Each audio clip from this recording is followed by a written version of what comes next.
If you don't have a robust evaluation system to help you make assignments to match talents to requirements, there's really a tremendous element of chance involved in the assignment process, and that's not something that you really can afford to risk. By 1938, Dwight David Eisenhower thinks that he's really hit his career ceiling in the Army. He had become known as a good number two man, a good staff officer. When he worked for Douglas MacArthur, MacArthur characterized Eisenhower as the best clerk that ever worked for me. But of course, we know that Eisenhower was far more than a clerk. Ike becomes the Supreme Allied Commander in Europe during World War II. He goes on to become President of the United States. But how does this happen? Chief of Staff of the Army, George Marshall. Marshall notices Colonel Eisenhower during the Louisiana maneuvers that the Army conducts in 1941 to try to rapidly catch up and get ready for the coming conflict. Eisenhower is credited with coming up with a successful plan for the Army that was victorious in those maneuvers. Marshall notices Eisenhower not because of his evaluation reports, but because of performance and personal experience with him. The other thing that is serendipitous for Eisenhower is the fact that he's called to the War Department to work directly under Marshall because another officer, a Pacific War planner in the War Plans Division, was killed in an airplane accident. If it wasn't for Marshall having firsthand knowledge of Eisenhower, if it wasn't for the accident, we might not know Eisenhower as a former president of the United States. We might not think of him as a five-star general. He might have spent his entire career on staff somewhere.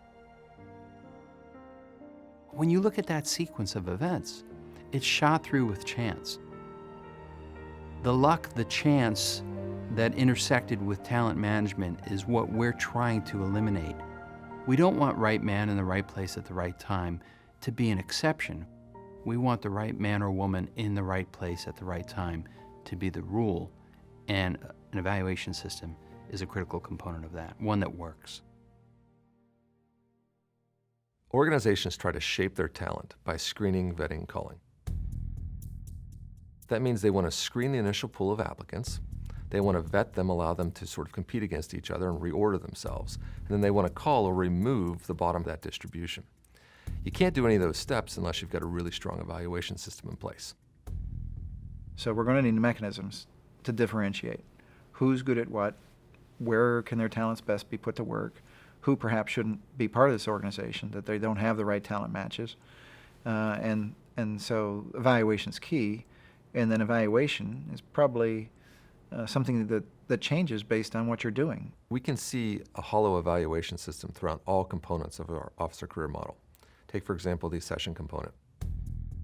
When you look at our different sources of commission, you see a wide variation in the level of evaluation applied across each source.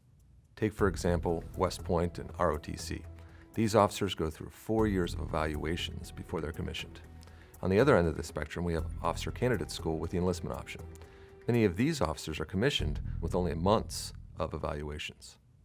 Every day, a good evaluation system can be gaining useful information. So in officer accessions, the longer the production process is, the more useful information an evaluation system is going to provide us that helps us to really get that new officer in the right place doing the right thing for the Army.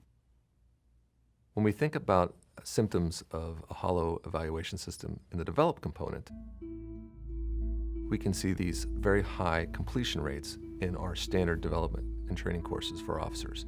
We see generally 98, 99% completion rates. Formal developmental opportunities are a chance for us to learn something about our people that will allow us to employ them. And if the evaluation process yields no granular information about every person that goes through the process, it's got very limited utility. And unfortunately, we're seeing that in the Army today. In the retention component, we see over a 90% promotion through the grade of lieutenant colonel. That suggests that the Army is doing very little screening, vetting, calling through its ranks. That means the officers are getting very little feedback, and it also provides even less information to the Army because there was really no effort put into evaluating that officer to say that they're ready to be a major or they're ready to be a lieutenant colonel. When we think of the employee component, we need to look no further than the black books that exist throughout the Army. General officers today have the authority to make by-name requests to find talented young men and women in our officer corps and bring them onto their staff or place them in positions where they know they're going to be able to perform optimally. A problem with black books is it really limits a senior leader's ability to see the talent that's across the entire enterprise. The Officer Evaluation Report form is 67-9. The 9 means that we're on the 9th version of this form. Each change to this form over time has tried to combat the two fundamental problems confronting most evaluation systems. That's rating inflation and generic information. Each of us knows in our heart of hearts that we're unique, that we're different than the person to our left or right. But when we're evaluated, when officers are evaluated in the Army, they're evaluated via one form, the Officer Evaluation Report, against the same set of criteria. And most of the form is check the block criteria. Yes or no, did it or didn't do it, and then a short narrative. That generates a very generic report. We're suggesting an evaluation system that reprioritizes the focus and the purpose of that evaluation system. Rather than keeping promotions as the first priority, we're suggesting moving forward development because we know the officer corps turns on development.